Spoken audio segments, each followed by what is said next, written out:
Knicks Nation, how y'all doing? This is Sincere from Sincere Knicks Fan 34. How are you doing? Man, I just finished seeing that game, New York Knicks versus the Utah Jazz. Woo, the New York Knicks went out there and destroyed them 146 to 112. These boys weren't playing.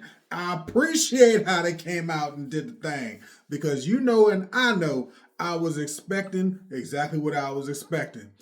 Full throttle, pedal to the metal, buzzer to buzzer dominance. That's what happened. On this night, that's what happened. Buzzer to buzzer dominance. And that's what I was looking for this entire time. You know what I'm saying? I appreciate how the Knicks came out. They came out with that extra swag. I think that might have been a little extra because OG Anunoby came in the building like you know he can. You know what I'm saying? He represented like he was supposed to. He came out and put that effort out there, putting out that extra pressure, having the extra presence, the defensive pressure that he applies to people. He wasn't even playing a whole lot of minutes, but he was very effective in his minutes. Had some wonderful shots that he took and made. Did amazing. And I think it set the tempo off just right. They didn't play him too much, which I'm thankful for. Thank you, Mr. Mike Brown. Thank you, Coach Brown. Appreciate it for not trying to thrust him out there for a whole game and probably jeopardize him again, right? So I appreciate how you handled your business. You got OG Anunoby out there. You know, he still had some rust, but you felt his impact defensively. That was the important part. Defensively, OG Anunoby, Mikal Bridges, oh my gosh. OG Anunoby, Mikal Bridges, and Deuce McBride. Those three right there did damage. Mitchell Robinson, I didn't miss you. I didn't miss you. You are always a key contributor on the defensive end. But I'm telling you all, Mikal Bridges, Deuce McBride, and Mikal Bridges, Deuce McBride, and OG Anunoby. Those three guys in particular left an imprint and an impact on that game from beginning to end. They put their imprint on the whole game, and they didn't even play the entire game. You know what I'm saying? But it was felt. And like I said, it has to be where teams know it's not going to be if the Knicks are up by 20 that they still might have a chance. They came out and they set a message to the entire Utah Jazz and hopefully to the rest of the league that we are here to win a championship. Point blank, period, right? 7 players in double figures. 7 players in double figures. Deuce McBride with 22 points in 21 minutes. Enough said, right? Did his thing. He shot 63% from the field, 70% from three-point. He was on fire. To be honest with you, I felt he was a little robbed on this situation because there were shots and times he had the hot hand all night. And I felt he should have had more shots. I really do. I felt that he should have had more shots. Brunson, 33 points, not mad about him. 52% from the field, 66% from the three-point. At one point, both Deuce and Brunson was really they were just flamethrowers. They were flamethrowers essentially from the third quarter going into the fourth. It was just like you already knew it was over. The game was over in the first quarter. It really was. Like I said, OG, Mikal, and Deuce, they set such a dynamic tone that, I mean, like the Jazz didn't score a single basket for like 6 minutes in the first quarter. Like that, and that's saying something because the Jazz have talent. So I don't want nobody thinking I'm trying to put the Utah Jazz down, right? The Utah Jazz have talent. Offensive talent specifically. They have real talent and length, right? And the New York Knicks came out and they really put a solid, elite defensive effort out there, right? And did their thing. Now, I will say this. Excuse me. The Utah Jazz was missing shots. So I'm not going to say it's all the defense, but it was definitely a very, very big, impactful presence. It was without question. The New York Knicks won that game. They dominated that game, and they should have won that game. the way they were playing. And it was that clamp down defense, get out my way, the big boys are here to play, and it's going to be on.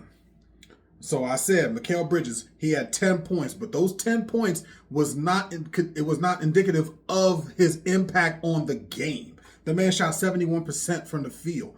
The man was all over the place defensively. Both him and OG, everybody keep talking about Wingstop. This was what Wingstop looked like. This is what Wingstop really looked like. And I keep telling y'all, keep an eye on Diawara. I'm telling you, there's a defensive chemistry. I'm telling you ahead of time.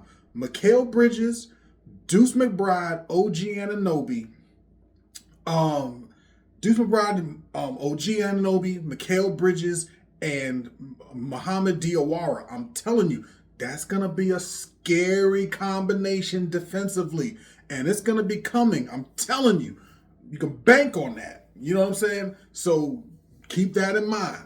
We went out there, we did our thing, we did the damage, and what we did not do, which is exactly what I was hoping, is that we did not relent. We continue to show we are here to play. We're not, we're up by 20 out, let's take the foot off the pedal, let's kind of coast. No, we're here to win. We're going to get the win and keep it moving. We're not trying to embarrass our opponent. We're trying to make sure that our opponent doesn't get any type of momentum to try to steal a win. And that's what the New York Knicks did. They got the win. They did what they needed to do. They handled business, right? So the thing is this. The Orlando Magic, they're up next. I'm hoping that the New York Knicks come through and they take it just as seriously as they just did with the Utah Jazz. And with OG Anunoby back, Mikal Bridges doing his thing, and Mitchell Robinson, who's always been doing his thing, and Deuce, they're going to be really, really good. And this is the part that's even scarier. Shaman's not even playing right now. Can you imagine his three-point shot with the defensive tenacity that he brings as well? You know, and I'm going to give it up. Like I said it before, I'm going to say it again. I was wrong about Jordan Clarkson. I said from the beginning, I expect him to have some really good, offensive numbers, but he wasn't going to give us nothing defensively. I will say it. He stepped his game up. He's made me more of a believer. I still say he's not a lockdown defender, but I love his effort. I love his energy. I love his tenacity, as well as his offensive creativity. He's been coming at it. He's been bringing it every game. And for that, I give you credit, my man. Jordan Clarkson, you doing your thing. Mr. Mike Brown, Coach Brown, continue utilizing all the talents that you have. I was the first one to say it was kind of an indictment because you was utilizing the team very similarly to Tom Thibodeau.